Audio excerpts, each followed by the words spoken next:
여러분, 느헤미야의 말씀을 저희가 앞에서 나누었잖아요. 느헤미야의 말씀을 나누고 난 다음에 우리 성도님들과 함께 어떤 말씀을 나누면 좋을까 묵상하던 중에 하나님이 저에게 주신 마음이 바로 충만이었습니다. 우리가 교회에서 충만이라는 말을 참 많이 사용하는데 원문에 보면 이 충만이 정확하게 무슨 뜻이냐면 가득 차서 고여있는 상태를 말하는 것이 아니라 가득 차서 넘치는 상태를 설명하는 것이 바로 이 충만이라고 하는 단어입니다. 그래서 우리가 교회에서 충만, 성령 충만, 은혜 충만, 믿음 충만, 우리가 충만이라고 하는 단어를 쓸 때는 그 충만은 가득 차서 고여 있는 상태, 찰랑찰랑 넘어가기 전의 상태를 말하는 것이 아니고 충만은 항상 가득 차서 고여서 넘치는 상태를 말하는 것이 바로 충만입니다. 이것을 잘 보여주는 사건이 성경에 하나 있는데 그게 바로 오병이어 사건입니다. 물고기 2마리와 보리떡 5개로 예수님께서 5,000명을 먹이시는 놀라운 이적을 행하셨는데 이후의 말씀에 보면 성경이 이렇게 그 이후의 상황을 설명하고 있습니다. 우리 마가복음 6장 43절의 말씀을 같이 한번 읽겠습니다. 시작. 남은 떡 조각과 12바구니에 차게 거두었으며. 아멘. 마지막에 말씀해 보시면 차게 거두었으며 말씀하고 있는데 이것이 충만과 같은 단어입니다. 즉 차고 넘쳤다라는 것이죠. 이처럼 성경에서 충만은 항상 차고 넘치는 것을 설명할 때 사용되는 단어입니다. 이 충만을 계속 묵상했을 때 하나님이 우리 교회와 우리 성도님들의 삶과 가정 가운데도 차고 넘치는 충만을 원하신다는 마음을 알게 되었습니다. 오늘부터 5주간 동안 우리가 이 충만에 대하여 함께 말씀을 나누고자 하는데 어떤 충만이 있을까? 제가 묵상하면서 5가지를 얻게 되었습니다. 그 5가지가 무엇이냐면 성령 충만, 믿음 충만, 감사 충만, 기쁨 충만, 은혜 충만입니다. 우리가 5주간 동안 이 충만에 대한 말씀을 함께 나누고자 합니다. 오늘은 그 첫 번째 시간으로 성령 충만, 예수님이 주인 되는 삶입니다. 우리 모두는 다 성령 충만하길 원합니다. 또한 하나님도 우리가 성령으로 충만하길 원하십니다. 성경에서 뭐뭐 하라라고 하는 것은 다 무엇입니까? 하나님의 명령이죠. 자, 그러면 18절 말씀에 지금 바울이 말하고 있는 성령으로 충만함을 받으라 말씀하는 것도 결국에는 다 무엇입니까? 우리를 향한 하나님의 명령인 것이죠. 하나님은 저와 여러분이 세상에 있는 것으로 충만하기를 원하지 않으십니다. 세상은 이것을 다른 말로 중독이라고 합니다. 어떤 것이 있을까요? 우리가 일반적으로 잘 아는 알코올 중독, 마약 중독, 도박 중독도 있고 심지어 그 외에도 카페인 중독, 게임 중독, 인터넷 중독, 스마트폰 중독, 운동 중독, 일 중독도 있습니다. 어쩌면 이 땅에 있는 모든 사람들은 어느 정도 중독에 빠져 있다고 할 수도 있습니다. 아마 저와 여러분도 어느 정도 나는 여기에 중독되어 있는 것 같아. 나는 카페인에, 나는 스마트폰에, 나는 일에, 나는 운동에 조금은 중독되어 있는 것 같아. 우리가 말할 수도 있을 것입니다. 하지만 우리는 어디에 중독되어 살아야 할까요? 살아도 죽어도 예수님으로 말미암아 살고 죽는 사람. 세상은 이런 사람을 향해서 예수 중독자라고 할 겁니다. 하지만 성경은요, 이런 사람을 두고 성령으로 충만한 사람이라고 말하고 있는 것이죠. 성령으로 예수님으로 말미암아 충만한 사람. 손양호 목사님이 쓴 시 가운데 예수 중독자라고 하는 시가 있습니다. 이 시의 내용은 이렇습니다. 나 예수 중독자 되어야 하겠다. 술 중독자는 술로만 살다가 술로 인해 죽게 되는 것이고 아편 중독자는 아편으로 살다가 아편으로 인하여 죽게 되나니 우리도 예수의 중독자 되어 예수로 살다가 예수로 죽자. 이것이 손양호 목사님이 쓰신 예수 중독자라고 하는 시입니다.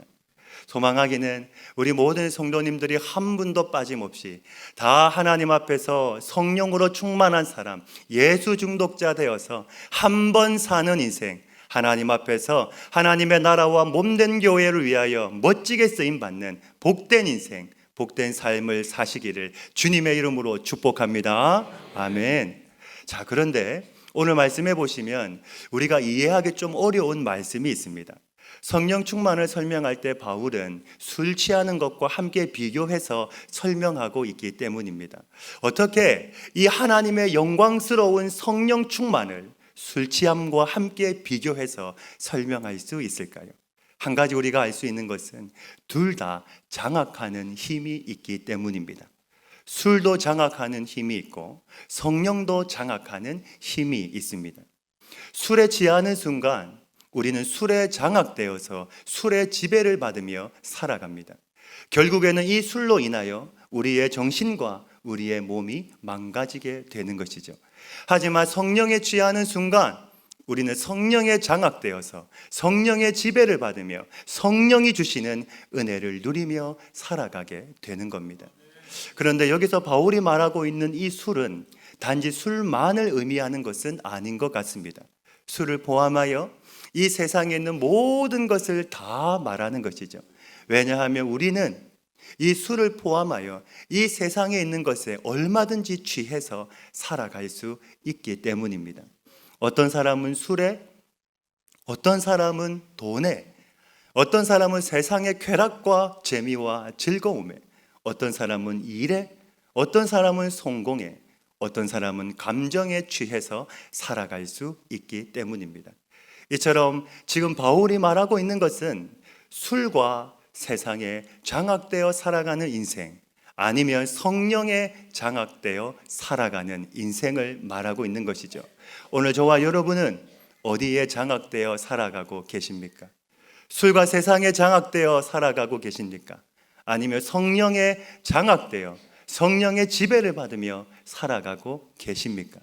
1번입니까? 2번입니까? 항상 우리의 정답은 몇 번이죠? 2번이죠. 생각 안 하셔도 됩니다.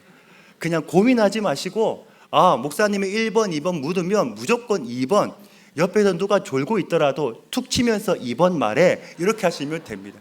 절대로 제가 1번을 말하지 않기 때문에 항상 우리 교회의 정답은 2번. 그렇기 때문에 우리는 항상 2번입니다. 하지만 한 가지 확실한 것은 무엇입니까?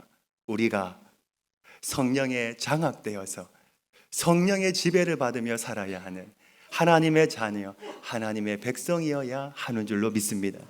이러한 삶이 바로 주님을 나의 주인으로 모시고 그분의 길을 따라가는 삶인 것이죠.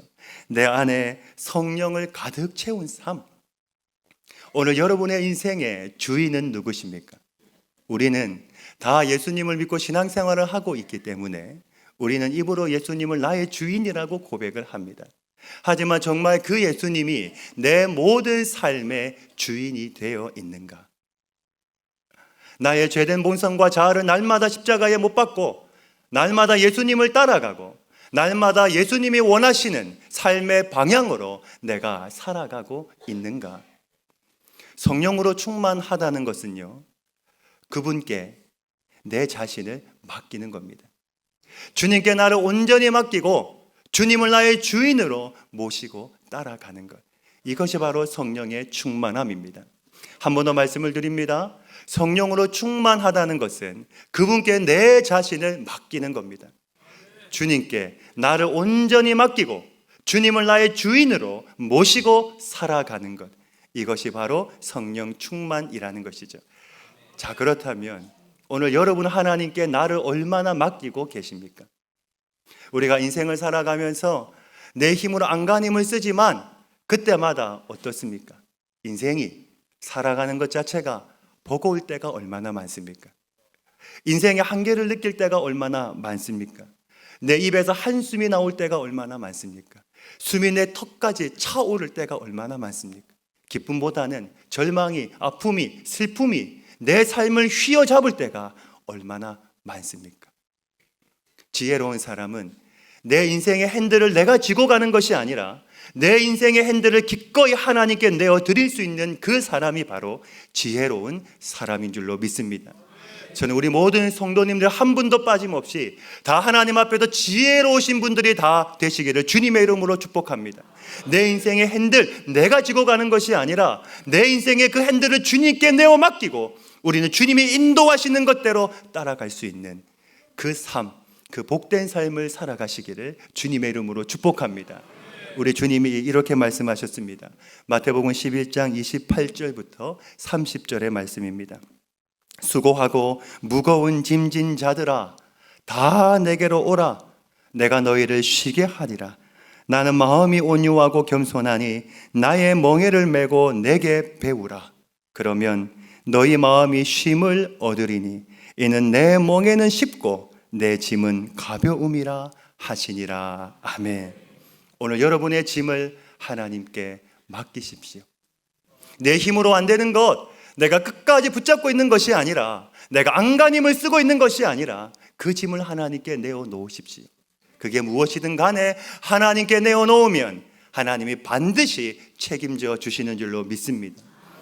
우리는 이것을 전적 위탁이라고 합니다. 위탁, 하나님께 맡긴다는 것이죠. 하나님께 맡길 때 그때야 비로소 내 인생의 성령의 충만함이 시작되는 것입니다. 내가 내 인생을 지고 있으면 내 인생의 주인이 내가 되는 것입니다. 그러면 하나님이 내 안에서 성령의 충만함의 역사가 나타나지 않습니다. 그러나 내 인생의 핸들을 주님께 내어놓을 때, 하나님이 내 인생의 주인이 될 때, 그때야 비로소 나는 성령의 충만함의 인생을 살아갈 수 있게 된다라는 것이죠. 오늘 여러분의 마음을 세상에 있는 다른 것으로 충만하게 채우지 마시고, 여러분의 마음 속에 세상에 있는 모든 것들을 다 내려놓으시고 오직 하나님의 영으로, 오직 성령으로, 오직 예수님의 영으로 여러분의 마음과 여러분의 심령과 여러분의 삶을 충만하게 채우시기를 주님의 이름으로 축복합니다. 이런 성령 충만한 삶을 사시기를 주님의 이름으로 축복합니다. 자, 그렇다면 오늘 말씀해 보시면 우리가 한 가지 짚고 넘어가야 될 것이 있습니다. 성령으로 충만함을 받는 것이 왜 필요할까요? 사도 바울은 왜 이렇게 우리에게 명령을 하면서까지도 성령의 충만함을 받으라고 강조하고 있을까요? 그 이유는 세상이 악하기 때문입니다. 우리가 읽었던 말씀 바로 위에 15절부터 17절까지의 말씀을 우리 같이 한번 읽겠습니다. 15절부터 17절 말씀입니다. 시작. 그런즉 너희가 어떻게 행할지를 자세히 주의하여 지혜 없는 자같이 하지 말고 오직 지혜 있는 자같이 하여 세월을 아끼라. 때가 악하니라. 그러므로 어리석은 자가 되지 말고 오직 주의 뜻이 무엇인가 이해하라. 아멘. 자, 지금 16절 말씀해 보시면 바울이 세월을 아끼라, 때가 악하니라 말씀하고 있습니다.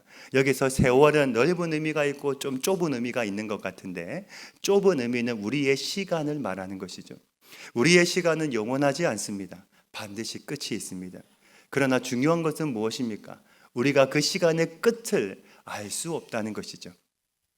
내 인생의 시간의 끝을 내가 알 수 없기 때문에 바울은 세월을, 시간을 아끼라 말씀하고 있는 것입니다. 또한 바울이 그렇게 말하는 이유는 이 세상이, 말씀 16절 끝에 보시면 악하다, 이것은 여러 가지의 의미가 있겠지만 그 중에 한 가지 확실한 것은 무엇이냐면 이 시대가 어둠의 세상 주관자가 공격하는, 역사하는 시대, 그러한 때라는 것입니다. 6장 12절에 바울이 이렇게 말씀을 합니다.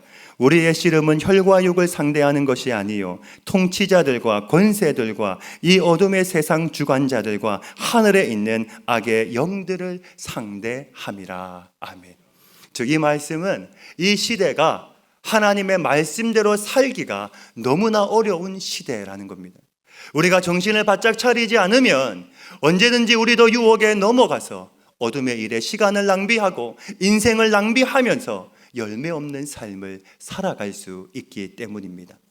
하지만 우리가 성령의 충만함을 받을 때 어떤 일이 일어납니까?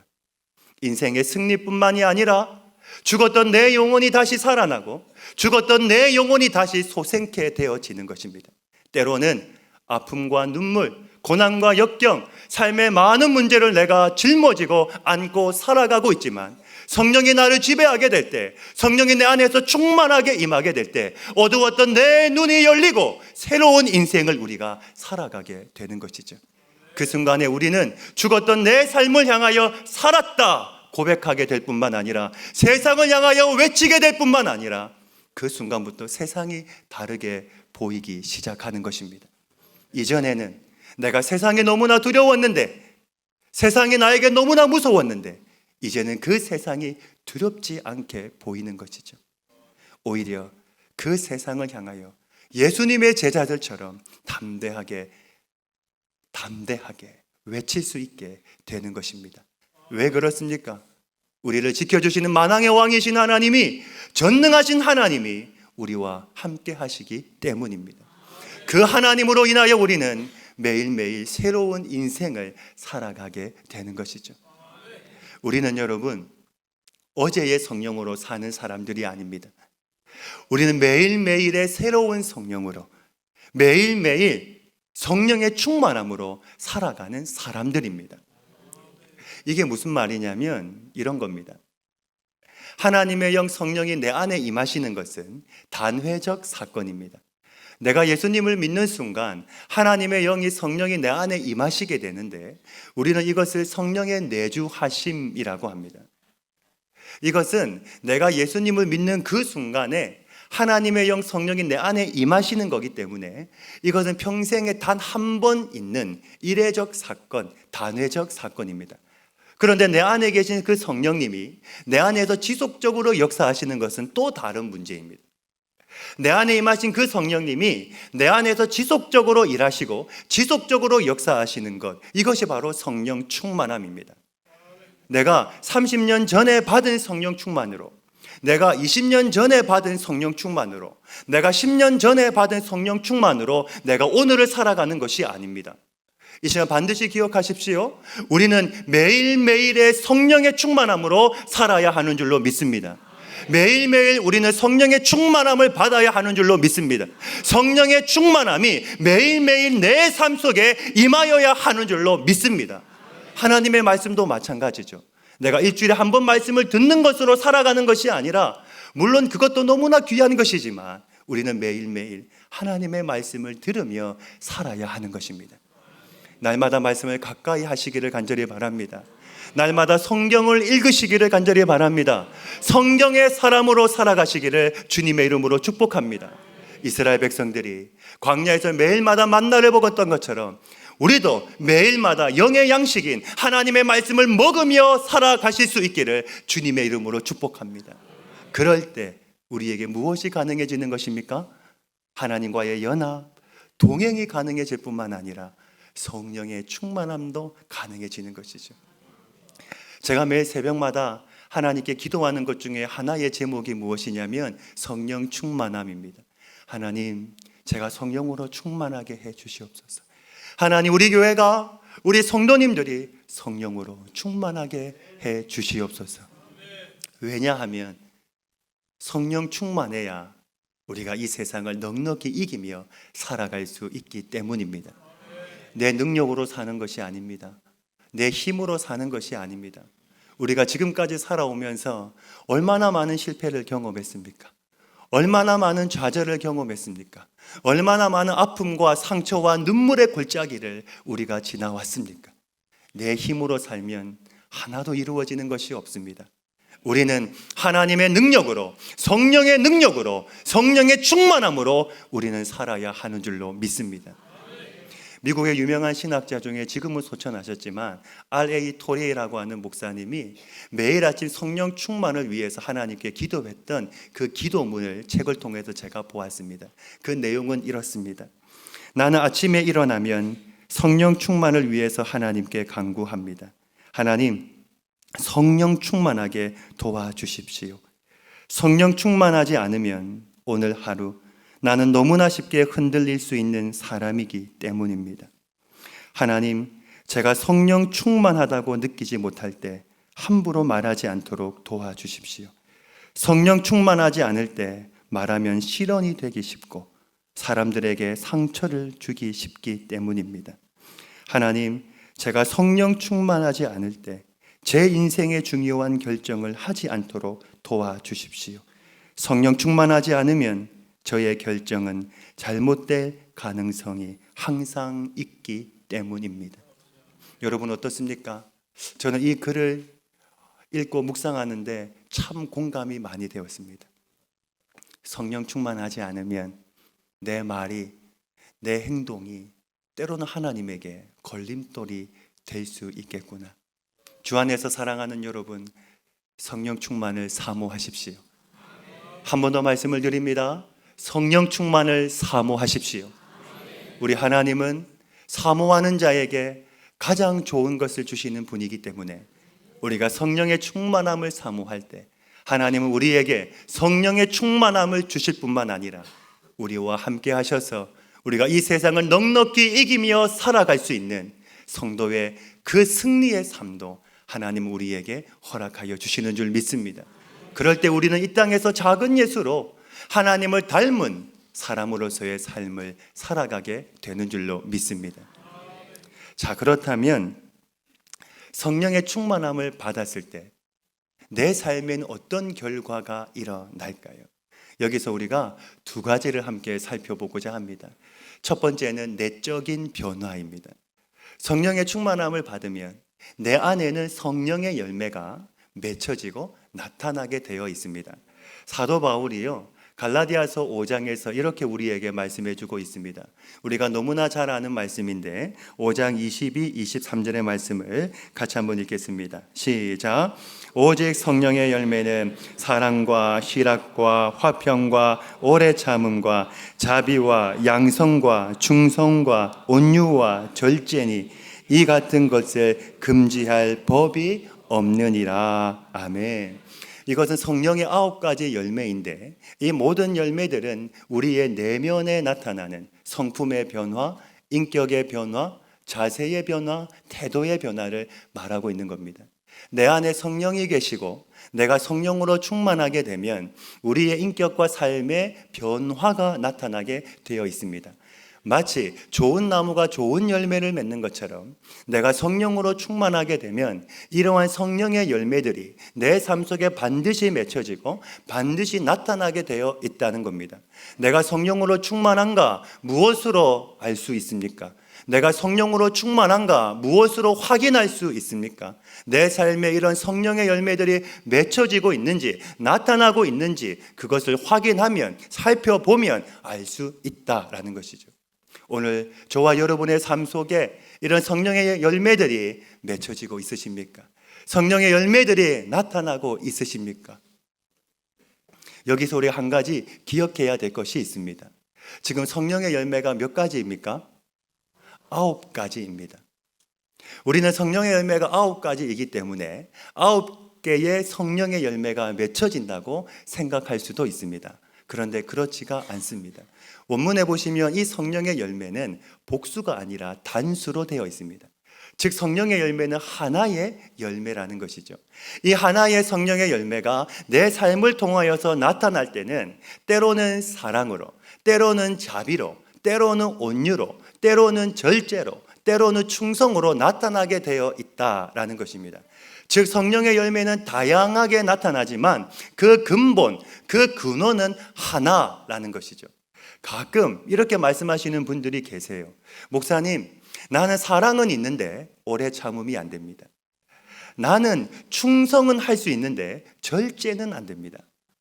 나는 화평은 할 수 있는데 자비는 어렵습니다. 이것은 잘못 생각하는 것입니다.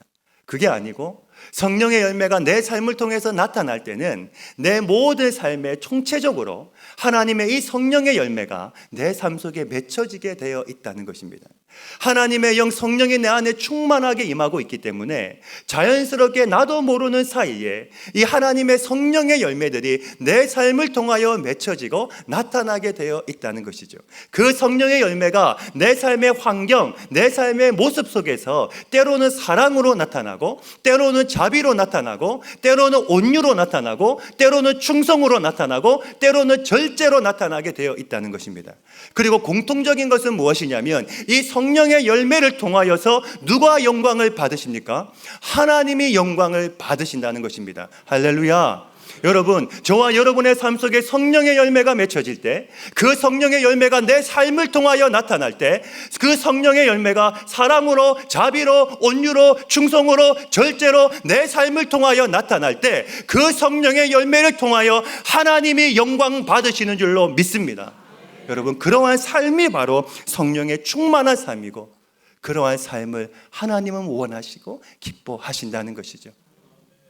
성령의 충만함을 받을 때 나타나는 내적인 변화는 내 안에 성령의 열매들이 맺혀진다는 것입니다. 두 번째는 외적인 변화입니다. 내적인 변화도 있지만 외적인 변화도 있습니다. 성령의 충만함을 받을 때 우리에게는 담대함이 생깁니다. 사도행전 4장 31절 말씀인데 우리 같이 한번 읽겠습니다. 시작. 빌기를 다하매 모인 곳이 진동하더니 무리가 다 성령이 충만하여 담대히 하나님의 말씀을 전하니라. 아멘. 자, 지금 말씀을 한번 보십시오. 지금 예수님의 제자들에게 성령의 충만함이 임했습니다. 성령의 충만함이 임하고 나니까 감옥이, 고난이 문제가 아니었습니다. 성령의 충만함을 받고 나니까 그들에게는 무엇이 생겼습니까? 담대함이 생겼습니다. 그 담대함으로 세상을 향하여 하나님의 그 복음을 담대히 전하기 시작했습니다. 전에는 숨었던 사람들입니다. 전에는 도망갔던 사람들입니다. 전에는 예수님을 믿는 것이 부끄러워했던 사람들입니다. 그런데 성령의 충만함을 받고 그들에게 담대함이 생기고 나니까 이제는 오히려 세상을 향하여 하나님의 복음을 담대히 전하기 시작했습니다. 성령의 충만함을 받으면 담대함이 생깁니다. 성령의 충만함을 받으면 세상이 두렵지 않습니다. 성령의 충만함을 받으면 사람들의 시선이 두렵지 않습니다. 왜 그렇습니까? 만왕의 왕이신 하나님, 그 전능하신 하나님이 우리와 함께 하시기 때문인 줄로 믿습니다. 얼마 전에 한 영상을 통하여 한 선교사님의 간증을 접하게 되었습니다. 이분은 에티오피아에서 사역을 하시는 김태훈 선교사님이신데, 원래 이분은요 서울대 의대를 졸업하고 총망받는 의사였습니다. 그런데 하나님으로부터 은혜를 받고 사명을 받고 난 뒤에 자신의 그 좋은 직업, 좋은 배경을 다 포기하고 세상에서 가장 열악한 에티오피아의 의로 선교사로 떠났습니다. 그리고 그곳에서 1년이 넘게 사역을 하던 중에 환경이 너무 열악하니까 그만 말라리아에 걸리고 말았습니다. 그리고 그 말라리아로 인하여 그 선교사님의 몸에 파킨슨 병이 나타나기 시작했습니다. 그때 이 선교사님의 나이가 40세였습니다. 외과 의사에게 파킨슨 병은 사형 선고나 다름이 없었습니다. 자신의 너무나 안타까운 그 모습을 보고 한 번은 선교사님 하나님께 이렇게 물었다고 합니다. 점점 약해져가는 자신의 모습을 보면서 하나님, 저는 주님 앞에 깨어진 그릇과도 같은 존재입니다. 자신의 모습을 깨어진 그릇에 표현했을 때 하나님이 이렇게 말씀을 하셨습니다. 너의 깨어짐 때문에 내가 너를 택했다. 내가 너의 깨어짐을 통하여 내가 영광을 받을 것이다. 지금 화면에 나오시는 저분이 바로 김태훈 선교사님이십니다. 지금도 선교사님은 파킨슨 병으로 인하여 그의 몸이 점점 더 깨어진 그릇이 되어가고 있습니다. 그런데 그의 영혼은 더욱더 하나님의 그 영광스러운 하나님의 종, 하나님의 도구로 담대하게 그 땅에서 하나님의 복음을 전하고 있습니다. 많은 사람들이 선교사님에게 조언을 했습니다. 빨리 한국으로 나와라. 한국으로 와서 치료를 받아라. 그런데 하나님이 선교사님의 마음에 주시는 것은 에티오피아에 있는 그 사람들에 대한 마음, 그 영혼에 대한 마음을 부어주시는 겁니다. 그래서 자신의 몸은 점점 더 깨어지는 그릇이 되어가고 있지만 그는 지금도 그 땅에 있는 사람들을 향하여 하나님의 복음을 전하고 있습니다. 그분이 쓴 책이 바로 깨어진 그릇이라는 책입니다. 제가 저 책을 지금도 읽고 있는데 책을 읽으면서 참 많은 은혜를 받고 있습니다. 여러분, 하나님의 영이 내 안에 임하고 내가 성령으로 충만함을 받을 때 하나님은 나의 연약함을 통해서도 나의 깨어짐을 통해서도 하나님의 영광을 받으신다는 사실입니다. 우리는 이렇게 생각합니다. 하나님에게 쓰임받으려면 내가 준비가 되어 있어야 된다. 내가 건강도, 내가 물질도, 내가 배경도 다 준비가 되어 있어야 하나님에게 쓰임받을 수 있지 생각합니다. 하지만 하나님은 그렇지 않습니다. 나의 연약함을 통하여서도, 나의 깨어짐을 통하여서도, 나의 부족함을 통해서도 하나님의 영광을 받으십니다. 그래서 성령으로 충만하면 내 안에 담대함이 생기는 것이죠. 오늘 우리는 성령 충만에 대하여 함께 살펴보았습니다. 이 시간 나 자신에게 한번 물어보시기 바랍니다. 나는 성령으로 충만한 사람인가? 내적으로 내 안에는 성령의 열매들이 맺혀지고 나타나고 있는가? 외적으로 나는 만나는 사람들에게 하나님의 복음을 담대하게 전하는 전파자로 내가 오늘도 살아가고 있는가? 하나님은 하나님의 형상대로 지음받은 우리가 이 땅에서 그냥 살아가는 것이 아니라 세상에 휩쓸려 살아가는 것이 아니라 하나님의 영으로, 예수의 영으로 성령 충만한 사람으로 살아가기를 원하십니다. 우리 주님이 하신 약속의 말씀이 있습니다. 누가복음 11장 13절 말씀, 너희가 악할지라도 좋은 것을 자식에게 줄 알거든 하물며 너희 하늘 아버지께서 구하는 자에게 성령을 주시지 않겠느냐 하시니라. 아멘. 어떤 말씀인가요? 너희가 성령을 구하면 내가 충만하게 하겠다. 하나님의 약속의 말씀입니다. 이 약속의 말씀은 오늘 우리에게도 해당이 되고 우리를 향한 약속인 줄로 믿습니다. 누구든지 성령의 충만함을 구하면 하나님 우리에게 주신다고 약속하셨습니다. 성도가 능력 있는 삶을 살아가는 것은 내 힘, 내 능력, 내 노력이 아닙니다. 하나님의 영이 내 안에 충만하게 임할 때, 내가 그 하나님의 영으로, 성령으로 말미암아 내 삶이 충만해질 때 우리는 세상에서도 넘어지지 않는, 세상을 이기는 성도의 삶을 살아가게 될 뿐만 아니라 예수님 한 분으로 인하여 만족하고 기뻐하며 하늘의 감격을 누리며 살아가는 우리의 삶이 되는 줄로 믿습니다. 그럴 때 19절부터의 말씀의 삶이 우리에게 이루어지는 것이죠. 19절부터 21절 말씀의 마지막에 보시면 이렇게 말씀합니다. 노래하며 찬송하며 하나님께 감사하며 경외함으로 피차 복종하라. 성령으로 충만하면 하나님을 노래하며 찬송하는 인생을 살아갈 수 있습니다. 성령으로 충만하면 하나님께 감사하는 인생을 살아갈 수 있습니다. 성령으로 충만하면 경외함으로 그분께 복종하는 인생을 살아갈 수 있습니다. 할렐루야. 한 번 사는 인생, 우리가 이런 충만한 인생을 살아보지 않으시겠습니까? 깨어진 그릇이지만, 내 삶이 깨어진 그릇이지만 성령의 충만함이 임하면 우린 다시 일어날 수 있습니다.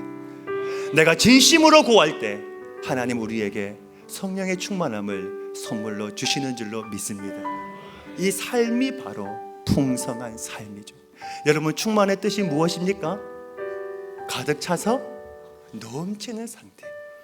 성령의 충만함이 내 안에 가득 차면 그 충만함이 나를 통하여 흘러 넘칠 때 그 은혜가 내 주변에 있는 사람들과 함께 나누게 되는 것입니다. 그게 바로 성령의 충만한 삶이고 그게 바로 풍성한 삶입니다. 하나님은 저와 여러분의 삶이 풍성한 삶이 되어지기를 원합니다. 그 은혜가 나를 통하여 차고 넘칠 때 내 주변에 있는 사람들도 나로 말미암아 은혜를 누리는 풍성한 삶을 살아가기를 하나님은 원하시는 줄로 믿습니다. 우리가 성령 충만함을 구합시다. 그리고 하나님, 나로 하여금 성령으로 충만하게 하여 주시고 내 안에는 성령의 열매가 맺혀지고 밖으로는 담대함을 가지고 내가 세상을 향하여 승리하며 살아갈 수 있는 성도가 되게 하여 주시옵소서. 이번 한 주간도 그렇게 주님 앞에서 승리하는 저와 여러분이 되시기를 주님의 이름으로 축복합니다. 아멘. 아버지 하나님, 성령의 충만, 예수님이 주인 되어 사는 삶, 하나님, 우리가 성령으로 충만한 삶을 살아가게 하여 주옵소서. 예수로 충만한 인생이 되게 하여 주시옵소서. 예수로 가득한 인생이 되게 하여 주시옵소서. 그리하여 이 악한 세상, 이 죄 많은 세상, 유혹 많은 이 세상, 내 힘으로, 내 능력으로, 내 노력으로 살아가는 것이 아니라 하나님의 능력, 하나님의 그 주시는 힘으로, 성령의 충만함으로 살아가는 우리 성도들, 우리 교회 되게 하여 주옵소서. 이 모든 말씀 예수님의 이름으로 기도하옵나이다. 아멘.